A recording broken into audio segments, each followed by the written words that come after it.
आता है कि गवर्नमेंट को खतरा क्यों है, उनको डर किस बात का है, उनको वोट बैंक का खतरा है क्या कि वो इस चीज़ को एक्शन नहीं ले सकते इस पे।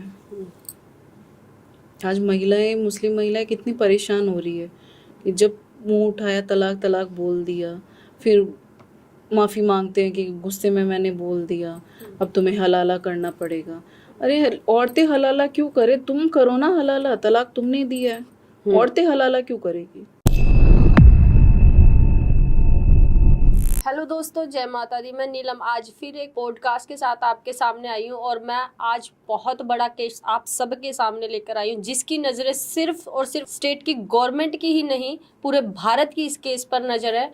तो मैं लेकर आई हूँ आप सबके सामने अनीशा बानो को।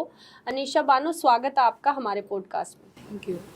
अनीशा, क्या है आपकी ज़िंदगी में, अब क्या चल रहा है और कैसे ये शुरुआत हुई?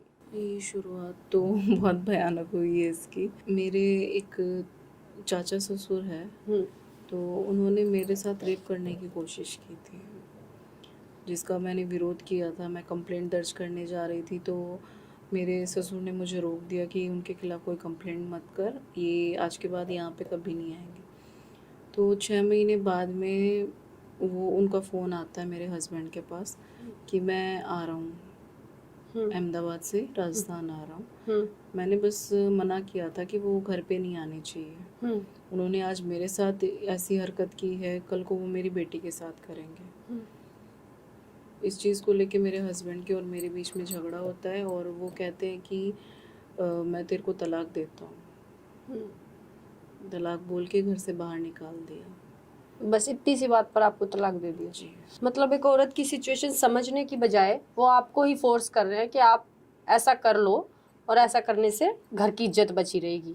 हाँ, मेरे हस्बैंड का तो कहना ही यही था कि मेरे चाचा के साथ कंफर्ट होने में क्या प्रॉब्लम है। इतनी बड़ी बात कहते हो, उसे शर्म भी नहीं आ रही? उनके घर में ये सब चीज़ें नॉर्मल है, क्योंकि उसका उसकी चाची का भी चलता रहता है, तो उसको लगता है कि सब ऐसे ही हैं। अब आपके साथ जैसे आपका केस चल रहा है, तो क्या आपके घर वाले आपके साथ है या आपकी जो कम्युनिटी के लोग हैं, कौन आपके साथ है? कोई भी? कोई नहीं। जब सच्चाई के खिलाफ आवाज़ उठती है ना, तब साथ कोई नहीं देता। एक औरत अकेली ही लड़ती है अपनी लड़ाई, उसके साथ में कभी कोई नहीं होता। जैसे आपने केस किया है और आपका केस नाजिया मैम लड़ रही हैं, तो क्या कभी आपके ससुर ने ये नहीं कहा, कहते कि वो बहुत रिच है, तो क्या उन्होंने ये नहीं कहा कि कॉम्प्रोमाइज कर लो या पैसे लेके हमारा पीछा छोड़ दो? बोलते हैं, बोला भी है उन्होंने, घर दिलवा देते हैं, पैसा ले लो। पैसा नहीं चाहिए मेरे को, मुझे मेरे बच्चे चाहिए। तो बेसिकली अनीशा, आप ये लड़ाई अपने बच्चों के लिए लड़ रही हैं? बिल्कुल, मैं अपने बच्चों के लिए लड़ रही हूँ। तो आप सब देख रहे हैं, अनीशा अपने बच्चों के लिए ये लड़ाई लड़ रही है। वो चाहती है कि पैसा तो एक तरफ, घर मकान एक तरफ, प्लीज मुझे मेरे बच्चे दे दीजिए।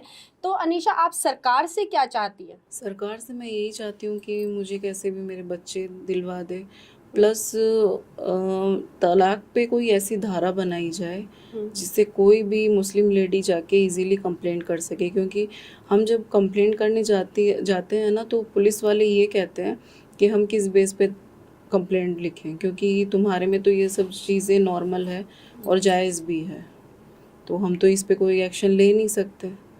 तो ये चीज़ें जैसे हलाला है, 3 तलाक है, तो ये चीज़ें औरतों के लिए बहुत गलत है, तो ये चीज़ें हटा देनी चाहिए। मतलब आज भी क्या भारत संविधान के हिसाब से नहीं चल रहा? नहीं चल रहा। तो फिर चिल्ला चिल्ला अगर क्यों बोला जाता है कि संविधान के हिसाब से चला जाए, संविधान के हिसाब से चला जाए? यानी जो मुस्लिम कम्युनिटी है वो शरिया के हिसाब से चलती है। शरिया के हिसाब से भी वो सिर्फ उतना ही चलती है जितना उनका फ़ायदा है, क्योंकि शरिया के हिसाब से वो तलाक ले सकते हैं, शरिया के हिसाब से वो 4 शादियाँ कर सकते हैं, शरिया के हिसाब से वो हलाला कर सकते हैं। बाकी सज़ा तो वो शरिया के हिसाब से नहीं लेते, शरिया वो सज़ा संविधान के हिसाब से लेते हैं। मुस्लिम कम्युनिटी में औरतों की कैसी स्थिति है? बहुत ही गंदी स्थिति है। उनको मतलब मजाक बना के रख दिया है, उनकी कोई तरह की कोई इज्जत नहीं है, उनको सिर्फ एक टॉय की तरह इस्तेमाल किया जाता है, सिर्फ अपनी हवस मिटाई जाती है। उनको गधे से, कुत्ते से कंपैरिजन किया जाता है कि अगर कोई आदमी नमाज पढ़ रहा है, अगर उसके सामने से कुत्ता या गधा गुजर जाए तो उसकी नमाज टूट जाती है, प्लस अगर उसके सामने से एक औरत भी गुजर जाए तो भी उसकी नमाज टूट जाती है। तो आप खुद सोचिए कि औरत को किस तरह से कंपैरिजन किया गया है जानवरों से। तो जैसे मैं देखती हूँ कि हिंदू धर्म में तो फिर भी औरतें थोड़ा खुले से जीती हैं, अपने विचार रखती हैं, मर्द ज़्यादा शादियाँ कर ही नहीं सकते। और हिंदू धर्म में ये होता है कि औरत अपने लिए लड़ती है और कुछ समाज के लोग भी साथ देते हैं। पर इतनी कट्टरता मुस्लिम कम्युनिटी की में औरतों की जो इज्जत बिल्कुल जीरो हो चुकी है, उसको लेकर मुस्लिम औरतें क्यों नहीं सामने आ रही हैं? क्योंकि उनको बचपन से डराया जाता है और ये बताया जाता है कि सबसे ज़्यादा जहन्नम में औरतें जाएंगी। वो चाहे अपने हस्बैंड की सब कुछ कहना माने, चाहे कुछ भी करे, अगर उसने ज़रा से भी अगर नाफरमानी कर दी अपने शौहर की तो वो औरत जहन्नम में जाएगी। अगर उसने इस्लाम के ख़िलाफ़ आवाज़ उठाई तो वो इस्लाम से भी बाहर होगी, प्लस वो जहन्नम ही होगी। औरतों के दिमाग में बचपन से ये चीज़ें डाल दी जाती है कि तुम सिर्फ एक खेती के रूप में इस्तेमाल होती हो, बच्चे पैदा करने की मशीन होती हो, तुम्हारी कमाई भी हराम होती है, तुम्हारा सिर्फ इतना फ़र्ज़ है कि तुम बच्चे पैदा करो और मर्द की हवस मिटाओ। इससे ज़्यादा औरत की कोई इज्जत नहीं है, कोई वैल्यू नहीं है, ना उसकी कोई पहचान है। इतना कट्टरता आती है यहाँ के लोगों में, जिससे किसी को मारने से पहले भी सोचते नहीं। जैसे सलीम वास्तविक भाई को मारा, तो अब क्या उनकी सिचुएशन है? सलीम भाई की सिचुएशन अभी फ़िलहाल वो थोड़ा ठीक है। बाकी जो इनकी कट्टरता है कि मोहम्मद की शान में जो गुस्ताखी करेगा उसका सर तन से जुदा कर दिया जाएगा। जो कट्टरवाद है इनका, ये कम नहीं हो रहा, ये दिन पर दिन बढ़ता जा रहा है। आज भी बहुत से एक्स मुस्लिम हैं जिनको धमकियां आ रही है, मुझे भी आ रही है कि अब सलीम के बाद तुम्हारी बारी है। मैं पहले ही बता दूं, जो लोग धमकियां दे रहे हैं कि सलीम के बाद तुम्हारी बारी है, तो ये याद रखना, जिन्होंने सलीम के साथ ऐसा किया वो एनकाउंटर में मारे गए हैं, उनके पास कुछ बचा नहीं है, उनके परिवारों के पास कुछ बचा नहीं है। अपनी कट्टरता से बाहर आइए, अपने आसपास की गंदगी को पहचानिए और देखिए आपने कितनी गंदगी समाज में फैला रखी है। शिक्षा होने पर भी मदरसों में ही क्यों पढ़ाते हैं लोग? क्योंकि उनका कहना ये है जो ये स्कूल की पढ़ाई, कॉलेज की पढ़ाई है, ये सिर्फ दुनियावी पढ़ाई है। अच्छा। हमारे जो आखिरत में काम आएगी वो है कुरान। अच्छा। जो हमें जन्नत तक लेके जाएगी, जो बेहतर हुरों से मिलवाएगी, जहाँ पे दूध की शहद की नदियाँ होंगी। अच्छा, मतलब वो किसी ने देखी होंगी शायद, हो सकता है। जब तो वो रखा गया। मरने के बाद किसने आके बताया कि हमें वहाँ पे बेहतर हुरें मिली है। तो उनका कहना है कि दुनियावी पढ़ाई है, ये यहाँ पे काम नहीं आएगी, हमें सिर्फ आखिरत की तैयारी करनी है। ये दुनियावी है, 4 दिन की ज़िंदगी है, यहाँ पे कुछ नहीं मिलने का है। तो जितना हो सके सिर्फ अपनी आखिरत की तैयारी करो। मतलब इन्हें शुरू से ही आखिरत की तैयारी करवा देते, इसीलिए ये आतंकवादी और कट्टर वो हो जाते हैं। इन्हें लगता है कि मरना ही जायज़ है, जीना तो जायज़ है ही नहीं। जिंदगी कितनी खूबसूरत है, उसके बारे में तो इनको समझाया ही नहीं जाता। इन्होंने देखा ही नहीं होगा, क्योंकि मदरसों में आज दुनिया चांद तक पहुंच चुकी है, लेकिन आज भी मदरसों में सिर्फ पिछवाड़ा धोना सिखाते हैं बच्चों को, इससे ज़्यादा और कुछ नहीं सिखा रहे हैं वहाँ पे। मैं आपको बताती हूँ, भले ही बहुत सारे लोगों को एक स्टोरी है मेरे जीवन की, बुरा लगेगा। मेरे घर पे एक लड़की मुस्लिम थी, उसका नाम नहीं बताऊँगी, काम करती थी। तो वो मदरसे से भाग कर आई थी बंगोल से। जब मैंने उसे पूछा कि तुम क्यों भाग कर आई हो, तब उसने बताया कि मौलाना अपना जो ये पजामा था वो उतार देता था और फिर ऐसे कुर्ते से हवा करता था, और उसका नीचे का पार्ट जब मैं सामने बैठी होती तो मुझे दिखता था। तो कहती है कि वहाँ पे मैं बहुत अनसेफ फील करती थी, तो बाहर निकलने की इजाज़त नहीं थी। तो कहती है एक दिन मौलाना कहीं बाहर अंडे लेने गया था, जो बाहर से पैसा आता होगा उनको खाने पीने के लिए। तो कह रहे अंडे लेने गया, तो मैंने क्या करा, मैं दीवार लांग कर वहाँ से नंगे पैर खेत से ऐसे भागी। और मतलब जो मदरसा था वो ऐसी जगह था कि दूर दूर तक कोई नहीं।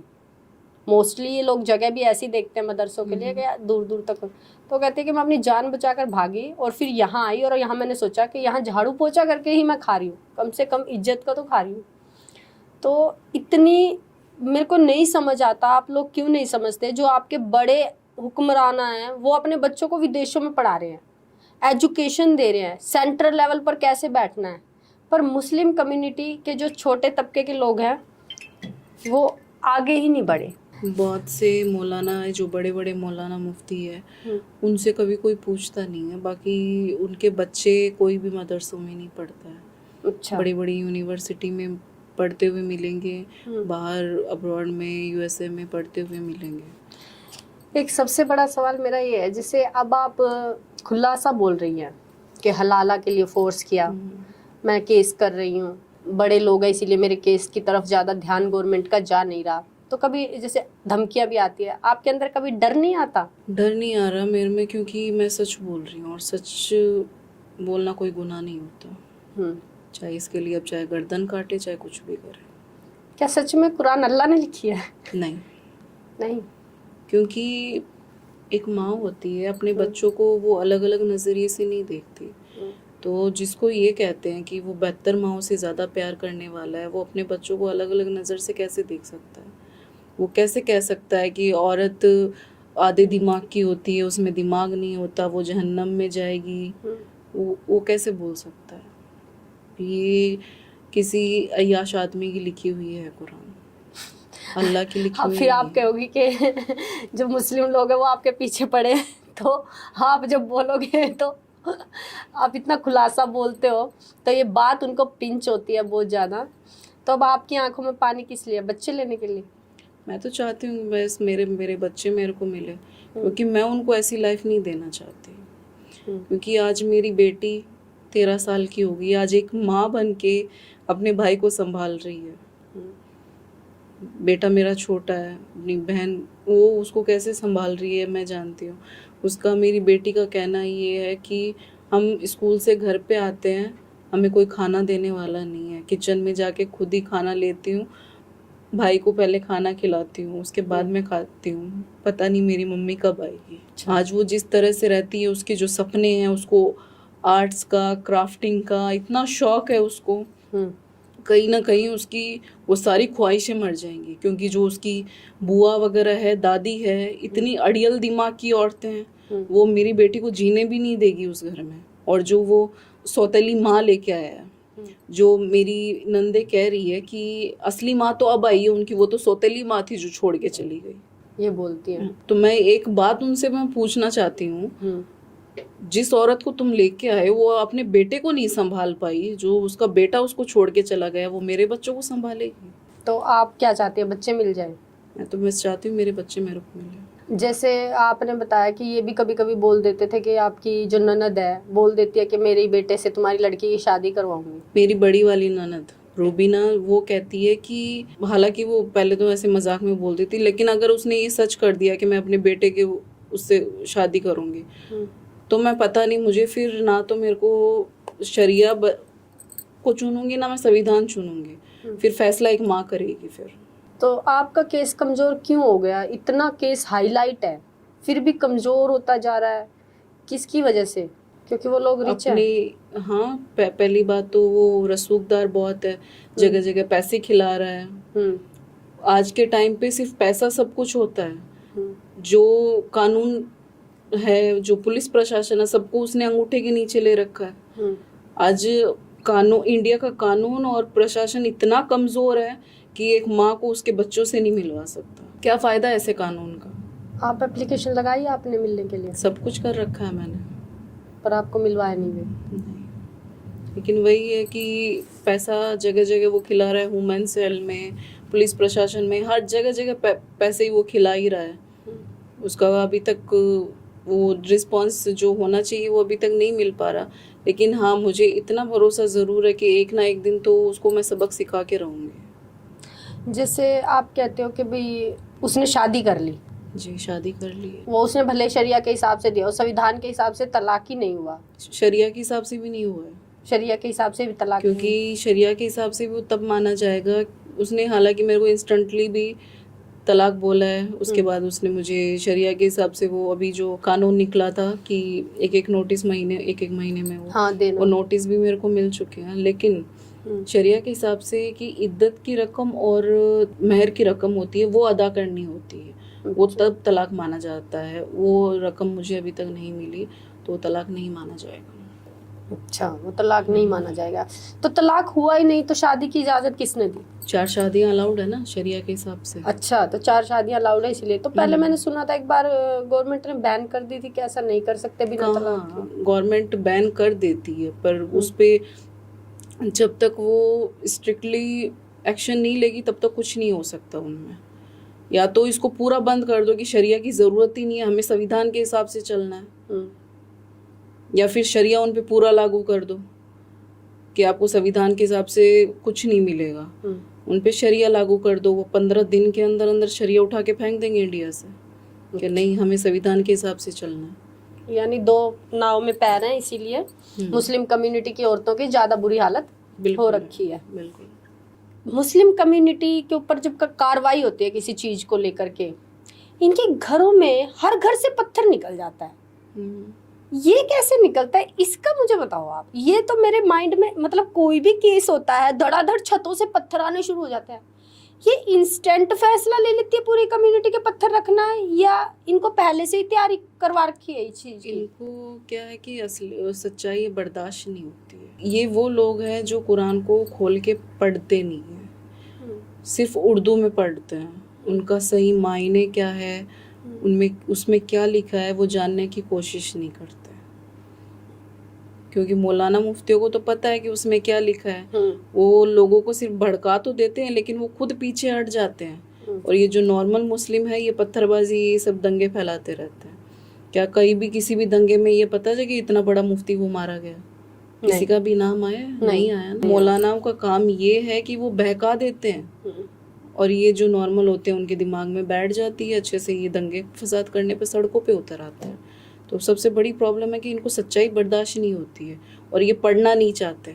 जब जिस दिन इन्होंने तर्जुमे के साथ, मायने के साथ कुरान को पढ़ लिया, गारंटी के साथ ये इस्लाम छोड़ देंगे। और छोड़ रहे हैं। आज इस्लाम में इतनी मुस्लिम लड़कियां हैं जिन्होंने इस्लाम छोड़ दिया है सिर्फ इस डर से कि हमें 3 तलाक मिलेगा, हमें हलाला का शिकार होना पड़ेगा, हमें बच्चे पैदा करने की मशीन बना दिया जाएगा। अपने आसपास जैसे हम मुस्लिम धर्म के साथ और भी धर्म है, जैसे हिंदू धर्म हो गया, यहूदी हो गया, औरतें कितना खुलकर जी रही हैं, तो क्या इन लोगों को सीख नहीं मिलती कि तुम औरतें, तुम्हारी मतलब एक पिता, चलो पति को तो नहीं, उसको तो चाहे 4 शादी हो जाए, वो तो औरत को कभी नहीं समझ। एक पिता नहीं सोचता कि मेरी बेटी को ये जिंदगी नहीं मिलनी चाहिए, एक माँ नहीं सोचती कि ये जिंदगी नहीं मिलनी चाहिए। आसपास के धर्म की औरतें कितना अच्छे से जी रही हैं। उनका कहना ये है कि ये हमारे धर्म का हिस्सा नहीं है। हमारे धर्म में ये सब चीज़ें जो है कि औरत को पर्दे में रहना चाहिए, उनको ज़्यादा बाहर नहीं निकलना चाहिए, उनको ज़्यादा ज़ोर से नहीं बोलना चाहिए। उनका बस यही एजेंडा रहता है कि बस घर में रहो, पर्दा करके रखो, बाहर मत निकलो, खुल के जीना नहीं है। बस वही चीज़ें है कि उनके माइंड सेट बचपन से वही होता है, सिर्फ जन्नत चाहिए, इसके सिवा और कुछ नहीं। तो एक सर है, उनका नाम मुझे ध्यान नहीं है, वो कहते हैं कि मुसलमानों का तो अलग ही फंडा चल रहा है कि 72 हूरें मिलेंगी। तो इनका तो समझ ही नहीं आ रहा, इनकी तो अलग ही दुनिया बन चुकी है। अब जैसे अनीशा बानो है, वो लड़ रही हैं कि उनकी बेटी को ये जिंदगी ना मिले, तो मैं चाहती हूँ जो मुस्लिम धर्म की जितनी भी औरतें हैं उन्हें लड़ना चाहिए कि उन्हें ये मतलब ऐसी ज़िंदगी आगे उनकी आने वाली पीढ़ी को ना मिले। एक विवाह की ही इजाज़त होनी चाहिए। हमारी बहुत सी हिंदू लड़कियां जो मुस्लिम धर्म में जाकर शादियां कर रही हैं, भाई सबका अब्दुल एक ही जैसा है, उनके शरिया के हिसाब से ही वो लोग चलते हैं। तो अपने धर्म में रहो, बहुत खूबसूरत है हिंदू धर्म, सनातन धर्म। तो अब आप फिर मुस्लिम रही कि नहीं रही? अब वो मैं तो देखो, मैं यही कहूँगी कि मैं तो मुस्लिम हूँ, पर लोगों का क्या, जैसे इस्लाम का ही कहना है कि इस्लाम से बाहर हो गई है। क्योंकि आपने आवाज़ उठा दी?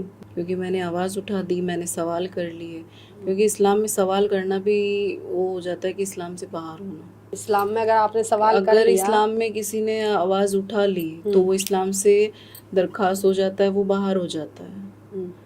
क्योंकि इस्लाम का एक ही फंडा है कि उसमें आवाज़ तुम उठा ही नहीं सकते, उसके खिलाफ तुम बोल ही नहीं सकते, क्योंकि जवाब देना पड़ेगा।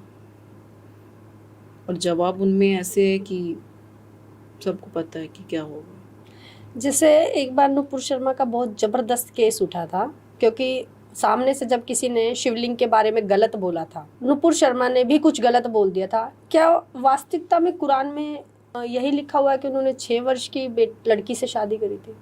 जी हाँ, उन्होंने 6 वर्ष की लड़की से शादी की थी और 9 साल की एज में उन्होंने इंटरकोर्स किया था उसके साथ। पता नहीं मुझे, अपनी आंखों से सब कुछ सही देखने के बावजूद भी लोग, इंसान सही क्यों नहीं देखना चाहता है, क्यों छुपाता है हर एक चीज़ को। जैसे आप इतनी लंबी लड़ाई लड़ रहे हो, आपको पता है कोई साथ नहीं, रिश्तेदार नहीं, कोई अपना नहीं, जाने कब आप पर हमला हो जाए, तो आपको कहाँ से प्रेरणा मिली कि अब मुझे लड़ना है? मेरे आइडल है सलीम भाई। उन्होंने मुझे ये सब चीज़ें बताई थी। मैं जब कहीं भी सुनवाई नहीं हो रही थी और नहीं हो रही थी, सलीम भाई थे जिन्होंने मेरी आवाज़ भी सुनी, जिनकी वजह से आज मैं यहाँ तक भी पहुँची हूँ। आज एक सलीम भाई है जिन्होंने, जो मेरे साथ में खड़े हैं, एक मेरे सपोर्टर बन के, कहूँगी कि मेरे आइडल है वो। उन्हीं से मुझे इतनी हिम्मत आई है कि गलत के खिलाफ आवाज़ उठाना है। मैं मुस्लिम धर्म की हर औरत से कहना चाहूँगी जो पीड़ित हैं, जो रो रो कर इंसाफ मांगती है, आज अनीशा बानो को आपकी ज़रूरत है। आपकी एक आवाज़ इनको बहुत आगे और बहुत ऊंचाइयों तक बढ़ा सकती है। आपको कुछ नहीं करना, सिर्फ एक आवाज़ देनी है कि अनीशा हम आपके साथ हैं, क्योंकि आप भी झेल रही हैं, आगे आपकी बेटियां भी झेलेंगी। क्या स्त्री तत्व इस चीज़ को झेलता ही रहे? तो प्लीज़ मेरी आप सबसे हाथ जोड़कर विनती है, रिक्वेस्ट है, हर उस मुस्लिम धर्म की औरत से जो अत्याचार सह रही है, बंद कमरों में उसकी चीखें सुनने वाला कोई नहीं।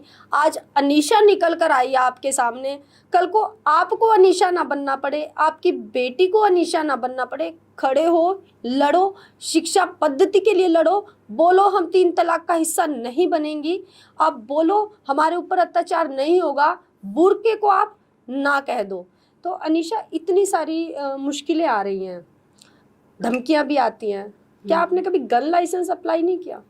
नहीं, अभी फ़िलहाल मैंने ऐसा कुछ नहीं किया है, बट होना ज़रूरी है। अभी जिस तरह से धमकियां मेरे को मिल रही है और सलीम वास्तविक के साथ सलीम भाई के साथ जैसा हुआ है, तो ज़रूरी है कि एक हथियार तो अपने पास होना ज़रूरी होता है। हमारे तो जो हिंदू धर्म है उसमें तो हर देवी, भले ही वो वैसी साहब कहते हैं कि इनके में तो जाने कितनी कितनी देवी है, लक्ष्मी अलग काली अलग, तो मैं बता देना चाहती हूँ वैसी साहब को भी, हमारे यहाँ स्त्री को पहले ही हथियार रखना सिखाया गया है, तलवार रखना सिखाया गया है, त्रिशूल रखना सिखाया गया है, खड़ग रखना सिखाया गया है, तलवारों की धार पर चलकर तलवार को कैसे चलाना है ये सिखाया गया है। तो हमारे धर्म में बहुत कुछ स्त्री, हमारी देवियां हमें सिखा देती हैं कि आपको कैसे जीना है। क्या हिजाब और नकाब वास्तव में धार्मिक आदेश है या संस्कृति है?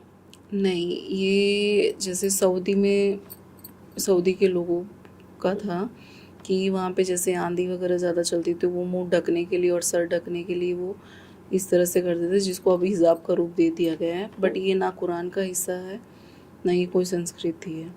और दूसरी बात ये कि मुग़ल राज भी काफ़ी टाइम तक रहा, तो उनकी कौन सी रानियों ने बुर्के पहने थे? सही कहा आपने, मुग़ल राज बहुत रहा, पर उन्होंने 800 साल रहा। हाँ, तो उन्होंने कौन से बुर्के पहने थे? एक भी रानी का नहीं देखा कि वो पर्दे में रही है भैया, बुर्खा लगाया है उसने। तो इन्होंने अपनी सहूलियत के हिसाब से आप लोगों को ढक दिया। हाँ बिल्कुल, इन्होंने अपनी सहूलियत के हिसाब से किया। मुस्लिम समाज के लोगों में सुधार की उम्मीद है आपको? ये बहुत मुश्किल है। इनकी जो सोच है वो इतनी अंदर तक भर दी गई है कि इनको सुधार पाना बहुत मुश्किल है। ईरान के लिए यहाँ के मुसलमान रो रहे थे जो बड़ा ही हास्यप्रद था कि हाय हाय खेम नहीं निकलेगा। मतलब मुझे ये बात समझ बताओ, आप यहाँ के मुसलमान दूसरे देशों के लिए इतनी सिंपैथी क्यों? वो कहते हैं कि हमारा रहबर था, कि हमारा सरताज था वो, पर वो तो ईरान तो एक शिया, वो कहते हैं हम ईरानी हैं, कि हम, वो जैसे कह रहे थे, छाती पीट रहे थे कि हमारे उसको धोखे से मारा वो हमारा रहबर था, तो हमारा खामेनी शेर था, उसको धोखे से मार दिया गया। तो एक चीज़ है कि आप ईरानी हो तो आप इंडिया में क्या कर रहे हो? मुझे तो ये समझ नहीं आता कि वो इंडिया कब आया था कि उसके अंडे यहाँ पास गया था इतने अंडे यहाँ पे है उसके। तो सबसे बड़ी बात है कि तुम अपने देश के सगे नहीं हो। सबसे बड़ी बात ये कि तुम जब अपने देश के सगे नहीं हो और जब तुम इतनी बड़ी बड़ी दहाड़े मार रहे हो कि हमें मोदी जी परमिशन दे दे तो हम वहाँ पे जाके जंग लड़े, तो मोदी जी कौन है बाप को जो परमिशन देंगे? पासपोर्ट निकालो, वीज़ा निकालो, चले जाओ, जंग तो लड़ो आप जाके वहाँ पे। अभी जैसे मौलाना रशीदी है, उन्होंने बयान दिया था कि अगर भारत और ईरान में लड़ाई होती है तो भारतीय जितने भी मुसलमान हैं वो ईरान की तरफ खड़े होंगे। कितना घटिया बयान है ये। घटिया है ये, मतलब इनको हमारे आतंकवादी ही बोलना चाहिए। हाँ, जो भारत में ऐसे बयान देते हैं, जो दूसरे धर्म के लोगों में अपनी कट्टरता फैलाते हैं, मैं कहती हूँ गवर्नमेंट को इनको आतंकवादी ही घोषित कर देना चाहिए। गवर्नमेंट को क्या दिख नहीं रहा कि वो सड़कों पे प्रदर्शन कर रहे हैं? उन्होंने कौन से बॉर्डर पर जो जवान रहते हैं उनके लिए कितना प्रदर्शन किया? पुलवामा अटैक हुआ तब इन्होंने कितना प्रदर्शन किया था? कभी ये प्रदर्शन पे निकले ही नहीं है, कभी रोडों पे निकले, कभी रोड जाम नहीं किए। निकले। तो फिर ये जैसे फिलिस्तीन के लिए, ये अभी जैसे ईरान में वो खामनेई मर गया तो ऐसे छातियां पीट रहे जैसे इनका बाप था वो। ये बड़ा हास्यप्रद है कि यहाँ के मुसलमान जब छाती पीट रहे थे, हाय हाय खेमनेई निकलेगा। भाई लखनऊ में निकल के क्या करेगा, भारत में निकल के क्या करेगा? वो कौन सा तुम्हें यहाँ पे कोई राशन पानी दे के गया या तुम्हारे लिए उसने कुछ किया है? तुम खाते भारत का हो, रहते तुम भारत में हो, जो इतना तुम मुंह खोल के भौंक लेते हो ये सब तुम्हारे भारत की देन है। भारत के अलावा कहीं बोल नहीं सकते। भारत के तुम सांस नहीं निकाल सकते। और जो तुम ये भाईचारे की बात कर रहे हो कि ईरान के मुसलमान हमारे भाई है, वो तुम उनको भाई बोल सकते हो लेकिन वो तुम्हें कभी भाई नहीं बोलेगा। नहीं, वो शिया हैं और वो कभी सुन्नी को भाई नहीं बोलेंगे। सऊदी के जो अरब कंट्री के जितने भी मुसलमान हैं वो कभी ये नहीं कहेंगे कि पाकिस्तान के मुसलमान हमारे भाई है या इंडिया के मुसलमान हमारे भाई है। वो तो कहते हैं कन्वर्टेड कुत्ते हैं। हाँ, वो यही बोलते हैं क्योंकि यही यहाँ के जो मुसलमान हैं वही भौंकते रहते हैं कि वो हमारे भाई है, बाकी इनको कोई भाई नहीं मानता है। इस्लाम में जिहाद का असली मतलब क्या है? जिहाद करना है। अगर तुम्हारे पड़ोस में भी रह रहा है तो तुम्हारी कोशिश यही रहनी चाहिए कि तुम उसको कन्वर्टेड करो, तुम उसको मुसलमान बनाओ, वरना तुम्हारी पकड़ होगी आखिरत में। अच्छा। अल्लाह के घर में तुम्हारी पकड़ होगी कि तुम्हारे सामने काफिर रहता था लेकिन तुमने उसको मुसलमान नहीं बनाया। यहाँ तक है कि अगर तुम्हारे आसपास कोई काफिर है तो उसको चारों तरफ से घेर लो। अगर वो कलमा पढ़ता है, वो इस्लाम कबूल करता तब तो ठीक है, उसको छोड़ दो, वरना तुम उसको कत्ल कर दो। मतलब कत्ल की इजाजत देती है कुरान जी। तो जो लड़कियां शादी करती हैं मुस्लिम धर्म में, तो आपको मैं पहले ही बता दूं, आपका कोई वजूद नहीं है। आप अपने वजूद को छोड़कर ना खुद को खत्म कर रही हैं। क्या हलाला का मूल उद्देश्य तलाक के मामलों को गंभीर बनाना था? कुरान में बोला गया है कि अगर कोई आदमी तलाक देता है तो उसको सज़ा मिलनी चाहिए।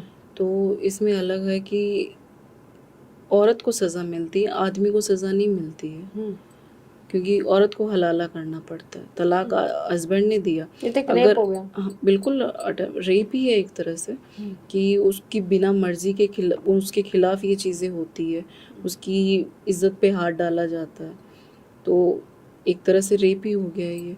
तो इसमें ये है कि कुरान में ये चीज़ लिखी है कि अगर हस्बैंड तलाक दे रहा तो उसको भी सज़ा मिलनी चाहिए। तो यहाँ पे हस्बैंड को सज़ा नहीं मिलती, एक औरत को ही सज़ा मिलती है। सलीम वास्तिक का कहना था कि मुस्लिम धर्म नहीं, एक अय्याशी का अड्डा है। बिल्कुल, ये जैसे मज़हब बोलते हैं तो इसको यही बोलेंगे, मज़े का हब है। मज़े का हब है। इस्लाम में महिलाओं को शिक्षा, संपत्ति और काम के अधिकारों के बारे में क्या कहती हैं आप? उनमें महिलाओं को काम करने की इजाज़त नहीं है क्योंकि ये औरत की कमाई को हराम बताते हैं। अच्छा। और ये कहते हैं कि अगर कोई महिला किसी जगह की या किसी देश की लीडर बन जाती है तो वो देश बर्बाद है। मतलब औरतों का तबका तो बिल्कुल ही इतना नीचे कर दिया कि अगर वो उठना भी चाहें तो दूसरी औरतें उठ ही ना पाए। ओवैसी साहब कहते हैं कि एक दिन इंडिया की जो प्रधानमंत्री है वो हिजाबी महिला बनेगी, तो उनके हिसाब से तो फिर इंडिया पूरी तरह से बर्बाद है। बट ये मेरा कहना नहीं है, ओवैसी साहब का कहना है। तो अब ओवैसी साहब को ये देखना होगा कि भारत की प्रधानमंत्री इंदिरा गांधी जैसी दबंग बने, आयरन लेडी बने या हिजाबन बने। देश चलाना कोई बच्चों का खेल नहीं। युद्ध की स्थितियां भी पैदा होती हैं, उनमें भी दबंग तरीके से निर्णय लेने होते हैं। मुंबई में जो हुआ था, कौन से वो म्यूनसिपालिटी के जो वोट हाँ हाँ, वोट पड़ रही थी, उस लड़की ने कहा था कि पूरे मुंब्रा को हरे रंग से रंग दो। हाँ, मुंब्रा तो फिर इंडिया, अगर वो कोई प्रधानमंत्री हिजाबन बन गई तो वो तो पूरे इंडिया को हरे रंग से रंग देगी। दूसरे धर्मों के लिए तो कोई यहाँ और फिर वो सीधा है कि हमें तो अल्लाह से पावर आती है। अल्लाह किसी ने देखा है? वास्तविकता में मैं आप सबको एक बात बता दूं कि ईश्वर एक है, उसमें आप अल्लाह कह लीजिए, आप बाइबल देख लीजिए, अगर आप धर्म और कर्म से चले तो ईश्वर एक है, पार ब्रह्म परमेश्वर। उनकी कोई अनुभूति नहीं, वो रोशनी है। बाकी सब नाव की तरह होते हैं जिन पर हम सवार होकर अपने पार ब्रह्म परमेश्वर ईश्वर अल्लाह को प्राप्त करते हैं। नेकी करना, अच्छे कर्म करना और ईमानदारी से जीना, किसी जीव की हत्या करना, ये मुझे तो नहीं लगता अल्लाह कहते होंगे। ये तो अपने हिसाब से इनको स्वाद आ गया तो बकरा काट लिया, जी कर गया तो मुर्गा काट लिया, और जी कर गया तो 4 औरतें कर ली। क्योंकि मैंने एक बार ये भी सुना था कि जो मुस्लिम कम्युनिटी के जो जेंट्स होते हैं उनमें एक प्रॉब्लम होती है, मतलब एक ऐसी बीमारी होती है जिससे उनको सेक्सुअल रिलेटेड प्रॉब्लम होती है कि अगर उन्हें सेक्स तो मतलब चाहिए ही चाहिए। तो कहते हैं कि इसीलिए इनको ये 3-4 शादियां कर लेते हैं। बिल्कुल। हमारे जैसे धर्म में होता है कि ब्रह्मचर्य का पालन करना सिखाया जाता है, हनुमान जी के पद चिन्हों पर चलते हुए, भगवान हनुमान के। तो इस धर्म में ऐसी कोई पद्धति नहीं है कि लड़कों को ब्रह्मचर्य सिखाया जाए। जो अब गवर्नमेंट ने जैसे ट्रिपल तलाक रोक दिया था, फिर इस पर क्यों लागू नहीं किया इसको? वो तो गवर्नमेंट ही बता सकती है, क्योंकि इसको सिर्फ बैन करने से कुछ नहीं होगा। जब तक इस पे सख्त कार्रवाई नहीं बनेगी, जब तक इस पे कोई धारा नहीं बनेगी। मुझे तो ये समझ नहीं आता कि गवर्नमेंट को खतरा क्यों है, उनको डर किस बात का है? उनको वोट बैंक का खतरा है क्या कि वो इस चीज़ को एक्शन नहीं ले सकते इस पे? आज महिलाएं, मुस्लिम महिलाएं कितनी परेशान हो रही है कि जब मुंह उठाया तलाक तलाक बोल दिया, फिर माफ़ी मांगते हैं कि गुस्से में मैंने बोल दिया, अब तुम्हें हलाला करना पड़ेगा। अरे औरतें हलाला क्यों करे? तुम करो ना हलाला, तलाक तुमने दिया है, औरतें हलाला क्यों करेगी? हर चीज़ में सिर्फ औरतों को टारगेट क्यों बनाया गया है? तलाक के बाद बच्चे को माँ के पास रहना चाहिए या पिता के पास? ऑब्वियसली माँ के पास। माँ के पास, क्योंकि बाप वो चीज़ नहीं कर सकता जो एक माँ संभाल सकती है अपने बच्चों को।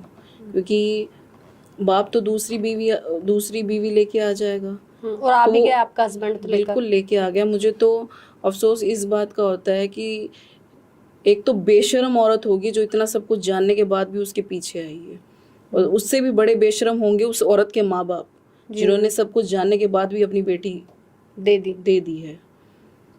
क्या चाहिए था? पैसा चाहिए था क्या, जो ऐसे आदमी के हाथ में अपनी बेटी दी है? या बोझ बनी हुई थी बेटी? क्योंकि उसका डाइवोर्स हुए भी 7 साल हो चुके थे उस औरत का। अच्छा। और उसका बेटा था जो उसको छोड़ के चला गया। तो आज दोनों सेम हो गए ना, इसीलिए शादी हो गई। 20 से 21 साल का तो उसका बेटा है। तो जो अपने बच्चों को नहीं संभाल पाई तो वो मेरे बच्चों को क्या संभालेगी? तो आप रिक्वेस्ट करो ना हाथ जोड़ के कि मुझे मेरे बच्चे दे दो। गवर्नमेंट से ही रिक्वेस्ट कर रही हूँ कि बस मुझे मेरे बच्चे, कैसे भी करके मुझे मेरे बच्चे दिलवा दिए जाए। तो मैं आप सबसे हाथ जोड़कर रिक्वेस्ट करती हूँ, अनीशा बानो बार बार अपने बच्चे मांग रही हैं, वो चाहती हैं उनकी बेटी खुलकर जिए, शरिया के हिसाब से नहीं अपने हिसाब से जिए, उड़े, पंख लगे, जो वो चाहती है वो करे। तो इसमें कोई गलत नहीं है। एक माँ अपनी बेटी को मांग रही है, अपने बच्चों को मांग रही है। तो प्लीज़ मेरी गवर्नमेंट से रिक्वेस्ट है, अनीशा बानो केस पर बहुत गहन तरीके से नज़र डाली जाए और जल्द से जल्द इस केस का फैसला लेकर आए, ताकि ये मोहर लग सके कि हमारा भारत सिर्फ शरिया के हिसाब से नहीं, लोकतंत्र हिसाब से चलता है, संविधान के हिसाब से चलता है। और ये मोहर जो हमारे ऊपर के लोग बैठे हैं, हमारे जज हैं, हमारे पुलिस डिपार्टमेंट के लोग हैं, वही लोग मिलकर लगा सकते हैं। अनीशा बानो केस में इनको न्याय दिलवा सकते हैं, न्याय की प्रक्रिया को तेज करवा सकते हैं। तो प्लीज़ अनीशा बानो आज अपने बच्चों के लिए लड़ रही है, आप सब मिलकर इनका साथ दें। जैसे इतनी सारी धमकियाँ आती हैं, तो आप गवर्नमेंट से क्या चाहती हैं? मैं गवर्नमेंट से एक चीज़ कहूँगी कि जो भी एक्स मुस्लिम कम्युनिटी है, क्योंकि अभी जैसे सलीम भाई के ऊपर हमला हुआ और भी एक्स मुस्लिमों को धमकी आ रही है, तो मैं ये चाहूँगी कि गवर्नमेंट इस पर ध्यान दे और उनके लिए लाइसेंसी हथियार प्रोवाइड करवाए और उनकी सेफ्टी के लिए कुछ करे। मतलब उनकी सेफ्टी के लिए एक विशेष कानून निकाले। अभी तरुण का मामला भी हुआ है, अब वो कहते हैं कि पहले से ही रंजिश थी। पहले से अगर रंजिश अगर होती तो वो अपनी प्रोटेक्शन ले रखे होते हैं, वो तरुण पूरी ने। तरह से लेके रखे होते हैं। और जैसे उनका भी कहना है कि वो मारने के लिए आए थे, तो जो अगर वो मारने के लिए आए तो आप में से तो एक भी नहीं मरा। मरा तो तरुण ही ना, और उसके घर में ही लोग घायल हुए हैं। हाँ। आपका तो किसी का कुछ नहीं गया। उनमें से तो किसी को चोट भी नहीं आई, किसी को कुछ लगा भी नहीं है, खरोच भी नहीं आई है, उनका बेटा चला गया। अब आप क्या चाहती हैं, कितना चेंजेस गवर्नमेंट करे? मुस्लिम कम्युनिटी में कितने चेंज की ज़रूरत है? मुस्लिम कम्युनिटी में तो बहुत चेंजेस की ज़रूरत है। जैसे सबसे पहले तो मदरसे बंद होने चाहिए। चाइना में तो मदरसे बहुत बंद है, हिम्मत नहीं वहाँ कोई बंद करे। चाइना में तो फुली एक्शन लिया गया है कि उनको तो ज़मीन तक नहीं दी जाती है कि तुम्हें अगर दफनाने तो अपने देश जाके दफनाओ, यहाँ पे ज़मीन नहीं मिलेगी। अच्छा, तो ज़रूरत है यहाँ पे भी कड़ा एक्शन लेने की, ये तभी सुधर पाएंगे, तभी सुधर पाएंगे, वरना नहीं सुधर सकते ये। जो रोहिंग्या मुस्लिम आए हैं और जो दूसरे मुस्लिम है, क्या ये अलग अलग हैं या कट्टरता सेम है? कट्टरता तो सेम ही है इनकी सबकी। और जो ये टोपी लगाते हैं और ऊंचा पजामा, क्या कुरान में लिखा हुआ कि ऊंचा पजामा पहनना और टोपी लगानी है? कुछ नहीं है, ये सब कुछ इन्होंने अपने हिसाब से ही कर रखा है। मैं अनीशा बानो पर एक बात कहना चाहूँगी। औरत ने जन्म दिया, मर्दों ने बाजार दिया, जब जी चाहा मचला कुचला, जब जी चाहा मसला कुचला, जब जी चाहा धुतकार दिया। बहुत गलत है, अनीशा बानो के साथ बहुत गलत हो रहा है। हम सबको, सिर्फ मुस्लिम कम्युनिटी की औरतों को नहीं, हम हर एक धर्म की औरत को उनके साथ खड़ा होना पड़ेगा, कट्टरता से खड़ा होना पड़ेगा, ताकि उनको उनके बच्चे मिल सके जो बच्चे रो रहे हैं। आपके बच्चे तकलीफ में हैं, आपके पति देख नहीं रहे उनको इसका मतलब सही से। वो क्या देखेगा, वो अय्याश आदमी है, उसको सिर्फ औरतों के अलावा उसको कभी कुछ दिखा ही नहीं है। एज का भी फर्क नहीं करता, 50-55 साल की औरतों के साथ में रिलेशंस उसके, तो वो क्या देखेगा बच्चों को? वो खुद को देख ले, वही बहुत है। बेटी रोती है, फोन करती है आपको? फ़ोन नहीं करते, बस मुझे कहीं से पता चलता है उसका नाम तो मैं नहीं ले सकती उनका, लेकिन मुझे पता चल रहा है कि एक दिन भी ऐसा नहीं जाता जब वो रो के सोती नहीं है। तो एक वही है कि उसको वहाँ पे हर चीज़ दिखाई देती। उसकी आदत क्या है कि वो खुल के बोल नहीं पाती, वो अंदर ही अंदर घुटती है। क्योंकि आपके धर्म में रखा गया ना लड़कियों को उस तरीके से।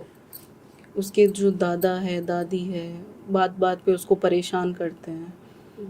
मेरे रहते ही करते थे हर चीज़, छोटी छोटी चीज़ें बार बार में उसको आवाज़ देना। अब वो छोटी है अभी, उसे उसको घरों के काम में आप लगा दोगे तो वो कहाँ से कॉन्सेंट्रेट कर पाएगी पढ़ाई में और में। तो वो बहुत ऐसे रहती थी। वो उस टाइम पे भी गुस्सा करती थी कि मम्मी मुझे टिकने नहीं देते, मेरे को पढ़ाई नहीं करने देते। तो आप सोचिए कि अभी तो उसके साथ किस तरह से नाराज है तो उन पर और खुन्नस उतार रहे होंगे। बस मैं, और सबसे बड़ी प्रॉब्लम है कि उसकी जो बुआ है, 4 नंदे हैं मेरी, तो उनका जो वहाँ पे आना जाना है वो उनको कोसती होगी, उसको कोसती होंगी वो, क्योंकि मेरा जो हस्बैंड है वो अपनी बहन के इशारों पे चलता है, वो अपने दिमाग से कभी चला ही नहीं है। तो उसकी जो बहनें कहेंगी वो वही करेगा। अब आप टेंशन में रहते हो? मेरे को तो टेंशन दिन रात रहती है उसकी, मेरी मजबूरी है कि मैं उससे जाके मिल नहीं सकती। मेरे ख्याल से आप एप्लीकेशन लगाओगे तो मुझे लगता है कि ज़रूर आपको मिलने दिया जाएगा, उन पर प्रेशर आएगा कि मिलने दिया जाए। तो आप एप्लीकेशन ज़रूर लगाना बच्चों से मिलने की, जिससे आपको मिलाया जाए। जैसे आप कह रही हैं कि केस चल रहा है, कोई आपके साथ नहीं है, तो अब आपका खर्चा कैसे चल रहा है? वहाँ से तो आपने पैसे लेने से मना कर दिया था।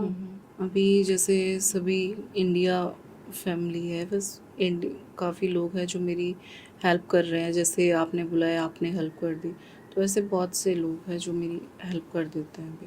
अच्छा, तो मतलब वहाँ से आपका हो जाता है। जी। भाई हैं आपके? भाई है। फ़ोन नहीं करते? कोई साथ नहीं दे रहा? नहीं। मैं इस पर आपको सिर्फ एक बात कहूँगी कि इस वक्त ना आपको अपने बच्चे लेने हैं, पैसे नहीं लेना। पैसे का क्या करूँगी, पैसे तो मैं खुद ही भी कमा सकती हूँ। मैं, हमारे जो हिंदू धर्म में कहते हैं ना कि खड़ग ले काली बन, मैदान छोड़ना नहीं। चाहे आप अकेली भी खड़ी हैं, अगर आपको लग रहा है आपको अपने बच्चे पाने, आपका रास्ता सही है, तो डरना नहीं। अपने बच्चों को अपने पास लाकर छोड़ना और इस समाज को, इस संसार को ये दिखाना कि जिस तरह बच्चों के लिए माँ काली सब कुछ त्याग सकती हैं, उसी तरह आपने भी अपने बच्चे प्राप्त कर लिए, ले लिए हैं, इस समाज से लड़के, इस दुनिया से लड़के। तो अंत में आप क्या कहना चाहेंगी? मैं बस यही कहूँगी कि जो भी मुस्लिम कम्युनिटी की जो भी औरतें हैं, अब वो प्लीज़ बहुत सह लिया, अब तो आवाज़ उठाओ कम से कम अपनी बच्चियों के लिए और खुद के लिए। मिलते हैं आपको फिर अगले पॉडकास्ट में। जय माता दी।